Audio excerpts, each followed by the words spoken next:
Hello, I'd like to thank you for joining me for today's tour of the Fort Wayne Museum of Art's glass sculpture collection.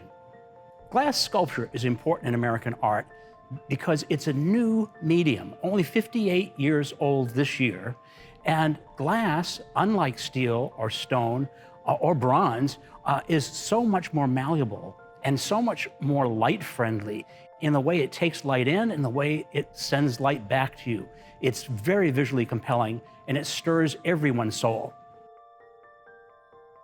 The importance to a museum like ours to have a Dale Chihuly or several Dale Chihuly pieces in the collection is that Chihuly, while not the inventor of studio glass, was its first well-known practitioner. He opened the door for so many other artists, and actually he opened the eyes of so many of the public.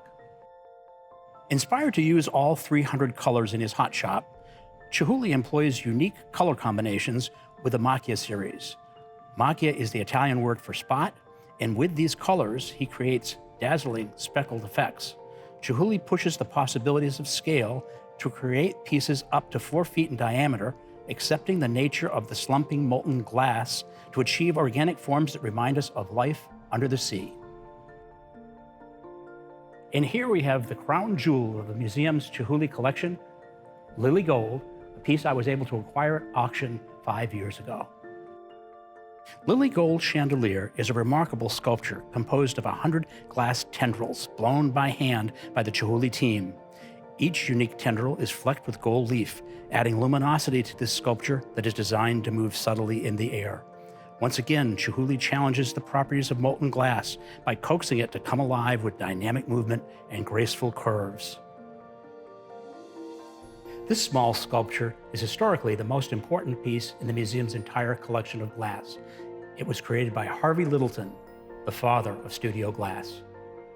In the summer of 1962, Littleton was invited by the director of the Toledo Museum of Art to offer a series of workshops that would explore the possibility of working glass in a small ceramics kiln.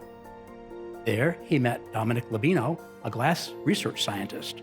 The demonstrations held by Littleton and Labino at the Toledo Museum of Art in 1962 are now recognized as the birth of the American studio glass movement. Dale Chihuly was among the first group of students.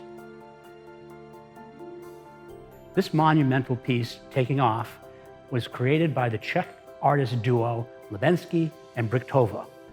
They tend to work in a minimalist vocabulary, very powerful shapes within the glass that offer shadows and nuances that sometimes take a bit to discover under the light. This glorious piece, entitled Icebergs and Paraphernalia 11-219, is by Dutch artist Peter Bremers. Bremers is a world traveler, and he uses his surroundings wherever he travels to inspire different organic forms in his work. Peter is honestly in awe of the various environments that he visits, and his hope is to always be able to translate that awe to us, the viewer. Other sculptures in our collection demonstrate the different approaches that artists have taken with glass. Alex Bernstein's work is influenced not only by his upbringing as a child of two established glass artists, William and Catherine Bernstein, but also by the breathtaking Blue Ridge Mountains in western North Carolina where they lived. I'm standing beside artist Martin Blank's Repose in Amber, the largest and most valuable sculpture in the museum's entire collection. This sculpture, an abstracted nude, is stretched 52 feet down the gallery hall and is composed of 5 different islands, each of which holds a different portion of the reclining figure's body. A work like this is extremely difficult for an artist to configure, if you will, before making it, because in fact, there's no way a single drawing is going to encompass all the elements that will eventually come to be the figure. So the clear blueprint exists only in Martin's mind of what piece should precede and what piece should come next.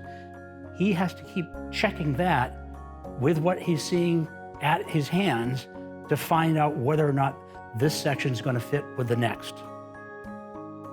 In this work, also by Blank, Dream Sequence, we see a single figure tumbling downward to dip his finger in a pool of water. Here, Blank is not relying on color for the energy of his work. Rather, he creates movement with the vertical composition and quickens our pulse with figures in dynamic action. This work, entitled Pendulum, is by artist Sally Rogers.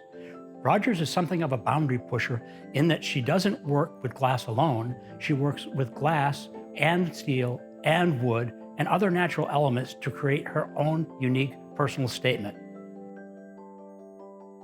This piece, entitled Intimations of Immortality, is by artist Tim Tate.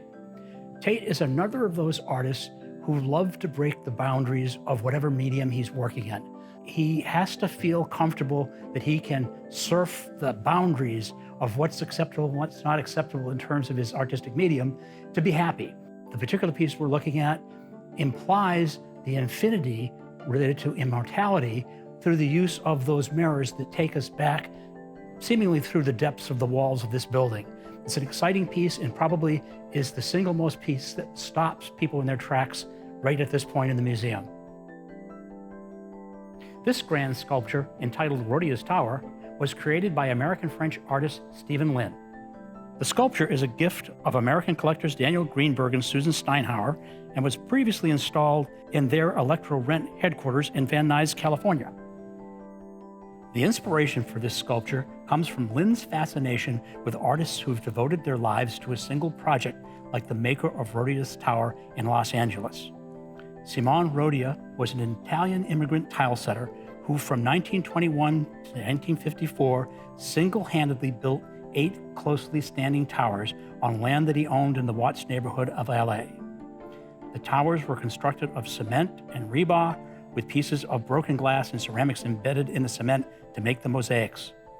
The towers, the tallest of which is 100 feet, have no foundation and are the genius of instinctive engineering. When Rhodia finished his towers, he gave the deed to his young neighbor and went to live out his retirement in the Sierra Mountains. Lynn's sculpture, in homage to the towers, includes many of the same materials that Rhodia used and depicts him working on his lifelong project. The colorful, narrative, adventurous use of material and sheer complexity of design sets this sculpture apart as an emblem of our vision for collecting glass sculpture at the Fort Wayne Museum of Art. I'd like to thank you for joining me on our tour today. For more information about our exhibitions and our programs, please go to FWMoA.org. Thank you.